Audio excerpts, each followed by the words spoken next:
Hello আসসালামু আলাইকুম। Yummy food collection আপনাদের সবাইকে ওয়েলকাম জানাচ্ছি। আজকের পর্বটা একটু স্পেশাল। আজকে হচ্ছে গিয়ে আমি আমার কিচেন থেকে একটা স্পেশাল রেসিপি আপনাদের সাথে শেয়ার করব। এটা হচ্ছে গিয়ে বরিশালের একটা ট্রেডিশনাল রেসিপি। তো রেসিপিটা আমি করব না, আজকে হচ্ছে গিয়ে আমার যে দুই আপা আছে দেখছেন দুই পাশে, তো ওনারা হচ্ছে গিয়ে রেসিপিটা বানাবে, স্পেশালি তানি আপা বানাবে। তো চলুন এখন ওনার সাথে পরিচয় হই।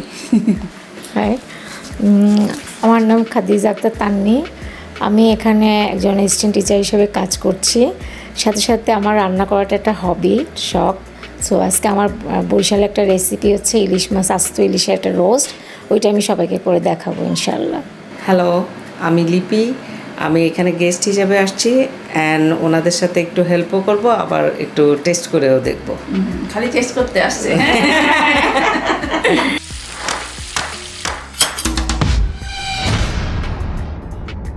এই রেসিপির মেইন ইনগ্রিডিয়েন্ট হচ্ছে আস্ত ইলিশ। সাথে উপকরণ হচ্ছে পেঁয়াজ কুচি, ধনেপাতা কুচি, কাঁচামরিচ কুচি, কিছু আস্ত কাঁচামরিচও লাগবে। সাথে লাগবে আদা বাটা, ধনিয়ার গুঁড়া, লবণ, চিনি, পেঁয়াজ বাটা, পেঁয়াজ বেরেস্তা, একটা ডিম, নারিকেলের দুধ আপনারা ক্যান ইউজ করতে পারেন কিংবা ফ্রেশ নারিকেলের দুধটাও বের করতে পারেন। সাথে হচ্ছে তেল। সো আমরা প্রথমে ইলিশ মাছের উপরে যে আঁশটা আছে সেটাকে ফেলে নেব, ক্লিন করব। সাবধানে করব যেন স্কিনটা নষ্ট না হয়, কারণ আমার মাছের স্কিনটা রাখতে হবে, এটাই হচ্ছে মেন। কারণ আমি মাছটাকে আবার স্কিনের ভিতর রেখেই রান্নাটা করব।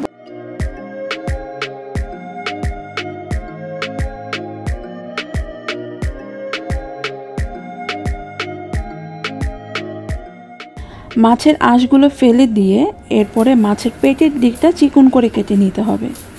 এক্ষেত্রে আপনারা কেচি বা চাকুর সাহায্যে যেভাবে সুবিধা হয় কেটে নেবেন।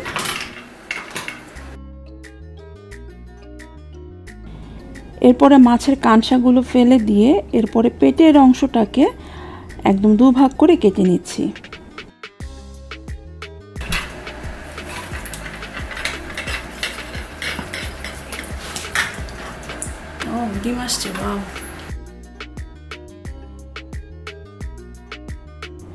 আর ইলিশ মাছের লেজটা এই যেরকম ভি শেপে কেটে নিলে এটা দেখতে খুব সুন্দর হয়।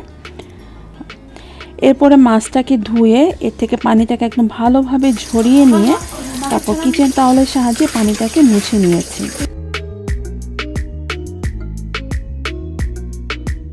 মাছটাকে আমি আমার হচ্ছে মাথা, লেজ আর ভিতরে যে বোনটা ওইটা আমি আস্ত রেখে মাছটাকে বের করে আনবো।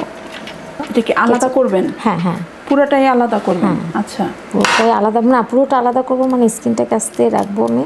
জাস্ট স্কিনটাকে আলাদা করবেন, তাই না? মাছটা সাথে দেখেন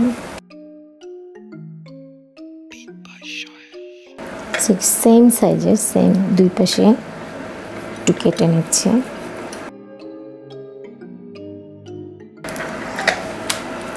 আমি এখন এটাকে ওপেন করব। আপনারা যার যেরকম সুবিধা সে সেটা ইউজ করে মাছটাকে আলাদা করতে পারেন, কাঁচি, ছুরি।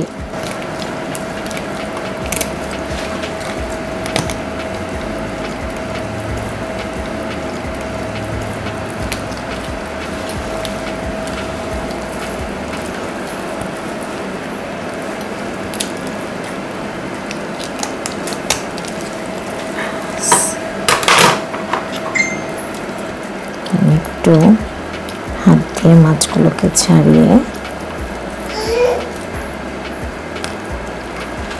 কাঁটাটাকে একটু বের করে আনবো।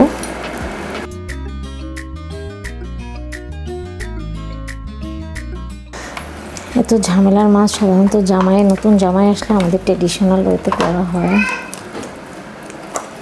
এই রেসিপিকে তাহলে নতুন জামাইদের জন্য? এটা নতুন জামাইদের জন্যই। না, আমার মেয়ের বিয়ের সময় তো আমি আপনাদের হায়ার করব। এই মাছের জন্য যদি হায়ার করেন ইনশাআল্লাহ, তখন এই রেসিপি একমাত্র আপনারই বানাই দিতে হবে ইনশাআল্লাহ। আল্লাহ আমাকে সেই পর্যন্ত সুস্থ রাখুক। ওকে, তো আমার মাছের মাথা এবং লেজ এবং কাটা এটা সবই আছে। আমি এখন এই মাছটাকে এখান থেকে ছাড়িয়ে কাটা বেছে তারপরে আবার মাছটা মানে আবার শেপ আনবো। আচ্ছা, অনেকটা আমরা যে চিতই মাছের কোপ্তা যে করি, হ্যাঁ অনেকটা সেইটার মতো। মানে আমার মাছটা যখন থেতলানো রাখবে তখন অবশ্যই খেয়াল করতে হবে যেন স্কিনটা ছিঁড়ে না যায়। আমি মাছটাকে তুলে একটা জায়গায় একটু রাখি। আমরা এই ইলিশ মাছের এই রেসিপিটার কথা তানি আপার মুখে বহুবার শুনেছি। তো উনি যতবারই বলে আমরা বলি যে আমাদেরকে একটু শিখান, দেখান। তো করে করা হইতেছিল না। আর আমি ভাবলাম যে ঠিক আছে, উনি যখন বানাবে এটা করবে তো আমি একটু ভিডিও করি, তাহলে আপনারা একটু শিখতে পারবেন। বৈশাখে আমরা তানি আপার বাসায় বলছেন এরকম একটা ইলিশ নিয়ে যাবো।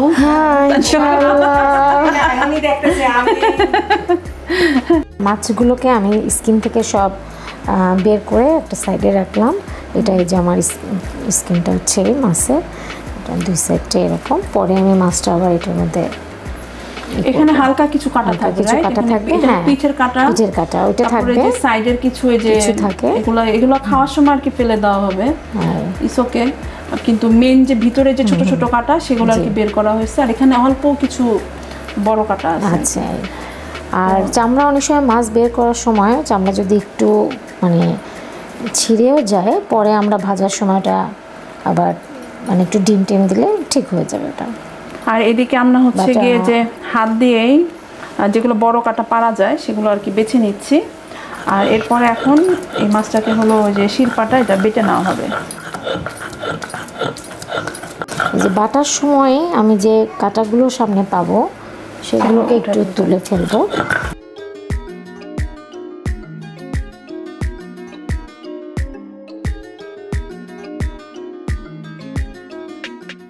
তো সম্পূর্ণ কাটা বাছার পরে মাছটা পাটায় বেটে মিহিন করে নিয়েছি। এখন আমি ভাজার জন্য যে উপকরণগুলো দরকার সেগুলো এখন মিক্সড করব। সো পেঁয়াজ নিলাম, হাফ কাপ পেঁয়াজ কুচি, হ্যাঁ ধনিয়া পাতাও এরকমই আছে হাফ কাপের মতো। কাঁচামরিচ কুচি, এটা যার যার স্বাদ মতো নেবেন, যে যেরকম ঝাল খেতে পছন্দ করেন। লবণ দেওয়া হয়েছে স্বাদ অনুযায়ী, স্বাদ মতো চিনি, হ্যাঁ চিনি 1 চা চামচের মতো, হ্যাঁ। ডিম ফাটা দিব, ডিমটা আগে ফেটে রেখেছি। একটা ডিম পুরোটা দিব না, আমি খানিকটা রাখবো মাছের উপরে আবার দেওয়ার জন্য। আদা রসুনগুলো দেন না, ওগুলো আমার রান্নার জন্য, গ্রেভির জন্য। এটাও চাই আপনার হলুদ মরিচের গুঁড়া দিতে, চাইলে হলুদ মরিচের গুঁড়া দেওয়া যাবে, যদি কেউ পছন্দ করে দিতে। নরমালি আপনারা ট্র্যাডিশনালি না, আমি যেহেতু রোস্ট করতে চাই, আমি সেজন্য একটু সাদাই রাখতে চাই।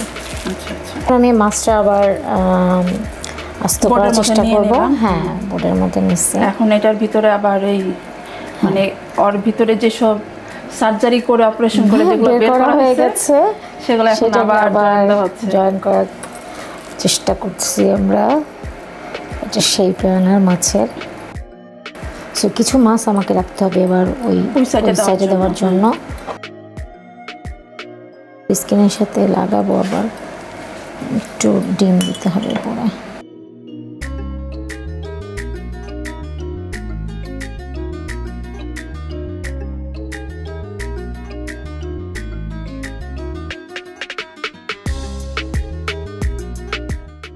স্কিনটা লাগানোর পর এখন মাছটাকে খুবই সাবধানে এটাকে উল্টিয়ে নিয়ে এখন অপর পাশেও সেই মাছের অংশগুলো দিয়ে এটাকে একটা মাছের শেপে আর কি করে নেওয়া হয়েছে।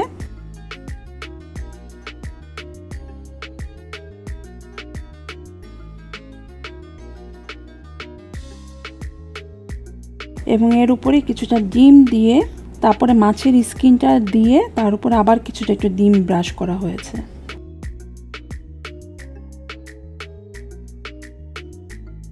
অনেক কিছু দেওয়ার কারণে তো মাছটা একটু বেড়ে গেল, তো যার কারণে স্কিনটাও তো একদম টাইটলি আসতে চাইবে না, বাট যতটুকুন সম্ভব।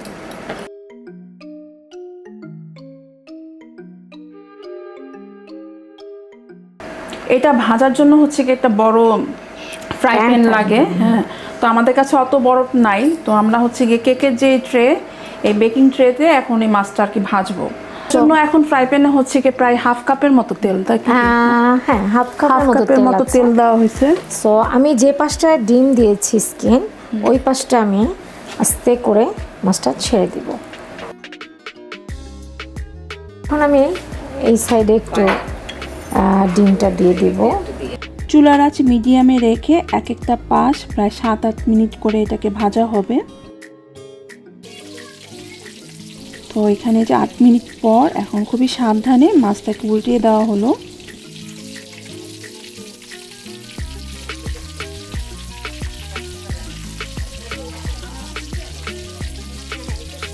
এবং অপর পাশটাও আবার 7-8 মিনিটের মতো এটাকে ভেজে নেওয়া হবে।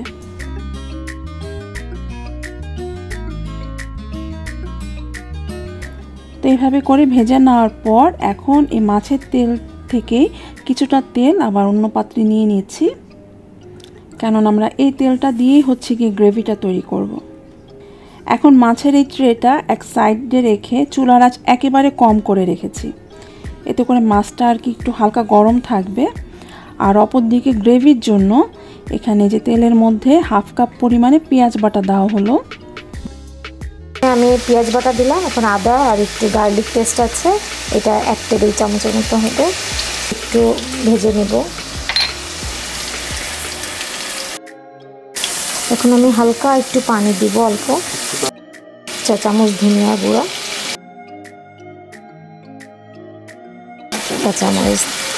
কাঁচামরিচ তেলের মধ্যে ফ্রাই করে দিলে মানে একটা সুন্দর স্মেল আসে। আচ্ছা আচ্ছা, সাথে দিয়ে দেবো একটু লবণ পরিমাণ মতো। এখন আমি নারকেল দুধটা দিব। ক্যানের যে নারকেল দুধটা এখানে পুরোটাই এখানে দেওয়া হয়েছে, একটু পানি, সেই সাথে স্বাদের আরও টেস্টের জন্য এখানে 1 চা চামচ চিনি দেওয়া হয়েছে। আর এখানে দেওয়া হয়েছে 1 চা চামচ ঘি এবং 2 টেবিল চামচ পেঁয়াজ বেরেস্তা।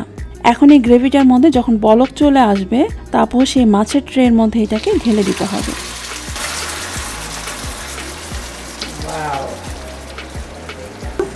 আর এক পাশের একটু মানে তাহলে মশলাটা একটু ঢুকবে মাছে। এটা আমরা অনেক চুলে জাল বাড়াই দেবো না, আস্তে আস্তে। ঝোল কি আরো শুকানো হবে? হ্যাঁ, একটু মানে রোস্টে যেরকম থাকে একটু মানে একটু মাখা মাখা। খুব সাবধানে মাছটা আমি এক পাশ থেকে আর এক পাশে উল্টানোর চেষ্টা করছি, আস্তে। পেঁয়াজ,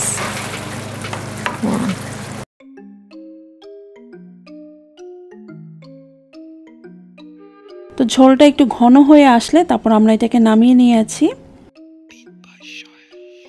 তো এটা কাটার নিয়ম হচ্ছে এই যে এক সাইড থেকে এরকম পিস করে এটাকে কেকের মতো করে পিস করে কেটে নিতে হবে,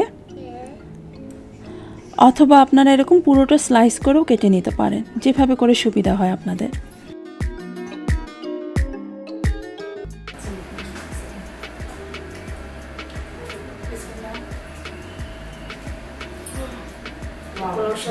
অনেক মজা হবে। যদিও আজকে এটার জন্য আমরা পোলাও রান্না করছি, সাথে আরো কিছু আছে, তো আমরা এখন এটা পোলাও দিয়ে খাবো। অনেক মজা পেয়েছি। হ্যাঁ, অনেক অনেক অনেক মজা হয়েছে। Thank you. আপনারাও চেষ্টা করবেন। Thank you. শাহি শাহি ফ্লেভার।